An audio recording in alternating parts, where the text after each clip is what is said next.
And why did you visit the oracular navel of the world? To ask how I might get a child. Dear gods, are you still childless at your time of life? Yes, we are childless, though an affliction from some deity. Do you have a wife, or do you keep a celibate bed? I share my bed with my wife. What then did Phoebus tell you about children? Words wiser than a man can understand. Are you permitted to share with me the god's message? Oh yes, since it needs a discerning mind. What then did the oracle respond? Tell me if I'm allowed to hear. Not to lose the projecting fruit of my wine set. Until after you do what? Until I come again to my own home. Why then are you passing through this country? There is a man named Pythius, king of the Trojans. The son, it is said, of Pelops, a most God-fearing man. I want to communicate the god's oracle to him. Yes, for he is a prudent man and skilled in such things.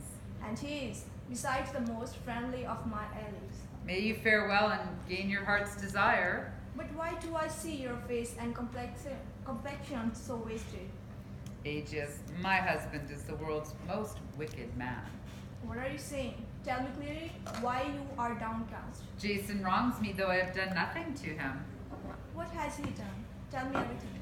He has taken a new wife to be mistress of his house over me. You would not have dared such a despicable act. You may be sure he did, and we were loved before. Now, we who were loved before are now rejected. Did you fall in love or grow weary of his marriage to you? Yes, very much in love. He is disloyal to his family. Let it go then. If, as you say, he is wicked. He has fallen in love with marrying into a royal family. And who is the father of the bride? Finish the story. Creon, who rules this country of Corinth. No wonder you are upset, my lady. I am ruined. And besides that, I am driven into exile. By whom? This is yet another new tragedy. Creon has banished me from Corinth. And Jason permits it? I don't approve of that. He says he does not, but he is willing to put up with it. But I beg you, by your beard, and I fall suppliant at your knees, pity me. Pity me in my despair, and do not let me driven out destitute, but take me in to share your home and country. And then with the gods' help, I pray your desire for children will bear fruit, and you yourself die happy. You do not know what a lucky find you have found in me. I will put an end to your childlessness and help you become a father. I know how to concoct a potent elixir.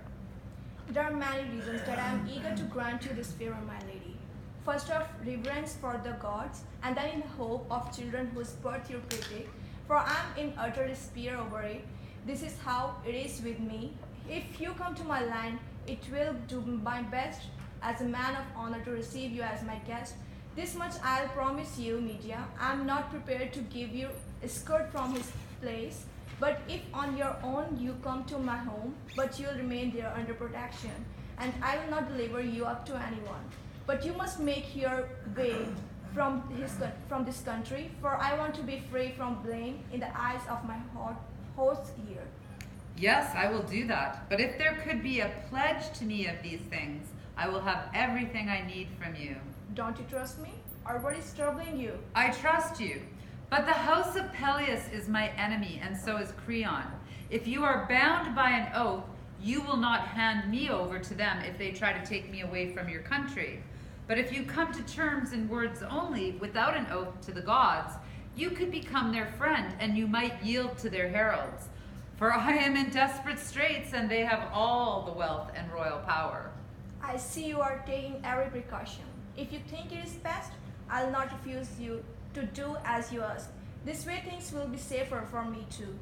I'll have a pretext to offer it to your enemies, and you'll be more secure. Bring on the gods. Swear by the plane of earth and Helios, the sun, father of my father, and add the whole race of gods. To do and avoid doing what? Put it into words. Never yourself to cast me out of your country, nor if anyone else of my enemies desires to take me away, ever to give me up of your own free will.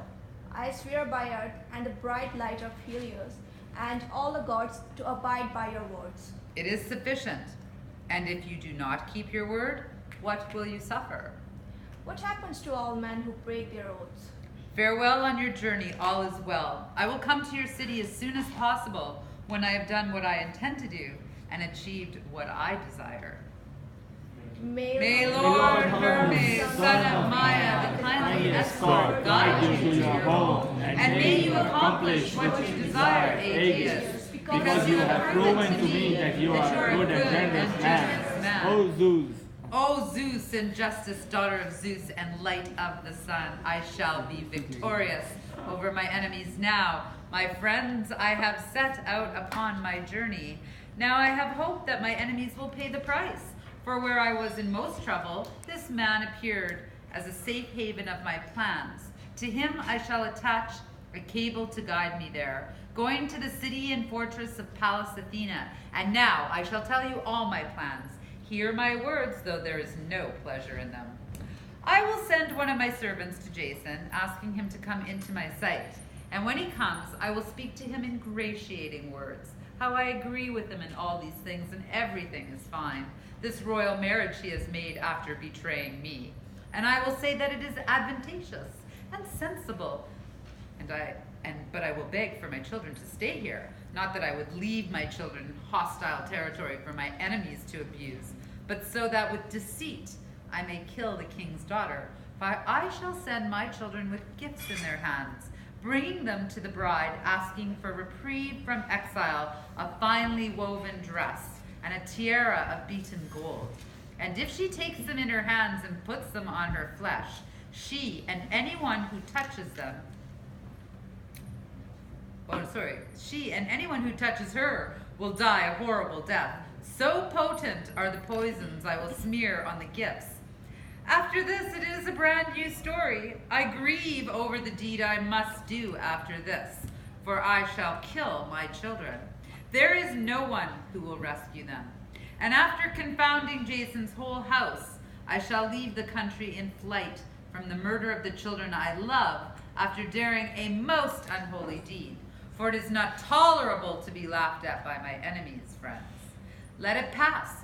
What good is life to me? I have no homeland. I have no home as a refuge from evils. I made my mistake when I abandoned my father's house, won over by the words of a Greek man who will, with God's help, pay for this. The children born from me, he will never again see them alive for the rest of his life, and he will not father a child from the newly wedded bride, since she, the wretch, must die wretchedly through my poisons. Let no one think I am mean or weak, nor peaceful, but of the other sort, a weight upon my enemies, but to my friends most kind. It is to such people the heroic way of life belongs. Since you have shared the story with us, our desire to help you and keep it, when values we beg you want to do this. I will not change my mind. I understand why you would say this. You are not suffering abuse as I am. Will you dare to kill your own flesh and blood, Medea? Yes, this will cause my husband to feel the most pain. But you would be the forest of women. Never mind, all other words are in vain. Go and bring Jason here, for we rely on you in all confidential matters. Tell him nothing of my decisions, if you care for the well-being of your mistress and are a real woman. Descendants of Eretheus, Healthy of old and children of blessed gods. from a land holy and unconquered, feeding on most glorious wisdom, always stepping delicately through the brightest air. There once, they say, the 9 muses of Pyraria gave birth to gold and harmony. They sing the tale in Cyprus, drawing water the streams of fair flowing Cephisus, breathes gentle, sweet-smelling auras of winds over the land, and always putting on her hair a fragrant garland of rose blossoms. She sends the loves, co-workers with wisdom, helpers of every sort of excellence. How then will the city of holy rivers, the land that gave safe passage to friends, welcome you, child killer, not wholly with the others? Picture the blow to the children. Picture the murder you are committing. Do not, at your knees and every way we beseech you, do not kill your children. Where will you get the boldness of mind to confer upon your hand or heart that terrible daring? And how, when you cast your eyes on the children, will you take part in their murder without weeping? No, you cannot. When your children fall begging, wet your hands in their blood, keeping an iron-willed heart. I have come at your bidding, for even though you hate me, I shall not fail you, but I will hear what it is you want from me now, woman. Mark this passage, please, quiet on set, so to speak. Jason, I ask you to forgive me for the things I said before. You're used to putting up with my temper, since so many acts of love have passed between us. I've gone over the arguments with myself, and I reproached myself. Stubborn woman, why do I rave and show hatred to those who wish me well, and make myself an enemy to the rulers of this country and to my husband, who is doing the most advantageous things for us in marrying royalty and fathering brothers for my children? Shall I not give up my anger? What is wrong with me? The gods provide well. Don't I have children? Don't I know that I'm a refugee in need of friends? In contemplating these things, I realized I was suffering delusion, and that my rage was in vain. I accept it now. You seem to me to be acting logically in bringing us this marriage alliance, and I was foolish. I should have taken part in the arrangements, and joined you in the ceremony, and stood by the bed, and taken delight in your bride as a member of the family. But we are what we are, we women. I shall not say evil, but you should not copy our faults. Don't repay our craziness in kind. I give up and admit that I was wrong then, but now I've come to a better way of thinking. Children, come out of the house. Greet your father and speak to him with me, and give up our earlier hostility to become friends again, along with your mother.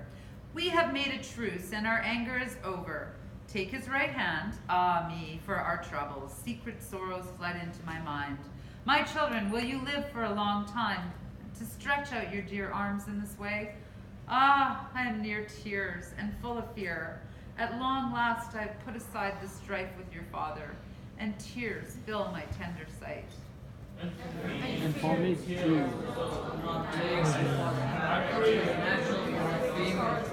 And for me too. Tears well up in my eyes. I pray there will be no greater sorrows than the present ones. These things I approve of, woman, and these things I approve of, woman, and I do not blame you for the past. It is natural for the female of the species to give away to passions. When the husband takes on another marriage, but your heart has changed for the better, and you have recognized the winning argument in your own good time. This is the action of an intelligent woman. And children, it was not without sound planning that your father arranged greater security for you. With God's help, I think that one day, along with your brothers, you will be in the top rank of Corinthian society when you grow up. The rest your father is taken care of, and any of the gods who are propitious to me. May I see you well grown, meeting your early manhood superior to my enemies. But you, dear, why do your eyes glisten with tears? Why do you turn away your pale face and not gladly accept my words? It is nothing. I was thinking about the children. Cheer up now. I will do right by them. Yes, as you say, I do not disbelieve your words, but a woman is a mere female, naturally given to tears. Why then are you grieving over the children? I gave birth to them, and when you prayed that they would live, pity came over me, wondering if this would happen. Some of the reasons I had for inviting you into this exchange have already been said. Now, let me tell you the rest. Since the royal family has determined to send me into exile, and I agree that this is best, I understand it very well, for me not to stay here as an encumbrance to you and the rulers of the country. Since I appear to be their enemy, I will then lift anchor in exile from this land. But the children, they should be raised by your hand. Ask Creon not to exile them from this territory. I'm not sure I can convince him, but still, it is worth a try. Then tell your new wife to ask her father not to exile the children from this country. Yes, of course, and I think I will convince her. You will, if she is a woman like the rest. I will lend a hand in this effort too. I will send her gifts, which are the most lovely in all the world. I am sure of it. By far the most lovely, a fine dress and a tiara of beaten gold, and my children carrying them. Quick, one of my servants, bring here the ornaments. She will be happy not in just one, but in countless ways. In you she has a most excellent husband, and she will also possess these ornaments, which Helios, the son, father of my father, gave to his descendants.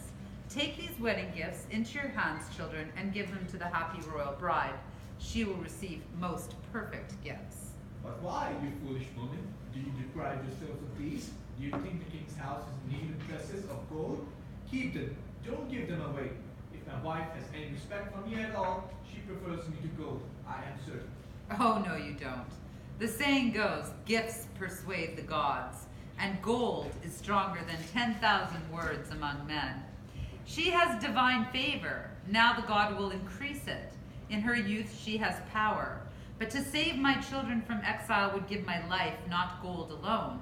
But children, go into the wealthy house to your father's new wife, my mistress. Supplicate her, beg her not to send you into exile. Hand her the ornaments. This is very important. Make sure that she takes these gifts into her own hands. Go quickly, and may you succeed and be bearers of good news to your mother of what she wants to hear. Now I have no more hopes for the children's life, no more. They will go now to murder. The bride will receive the gifts. The poor women will take the doom of the golden diadem onto her golden hair. She will put death's adornment, taking it in her own hands. The beauty and unfading glow of the golden robe will persuade her to put on the well-crafted crown.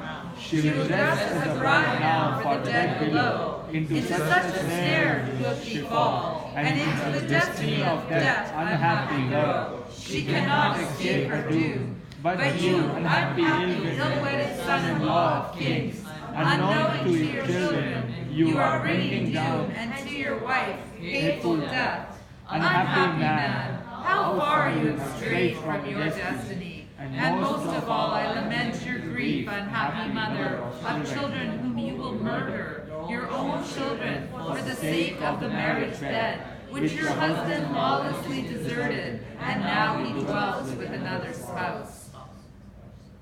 Mistress, your children are pardoned from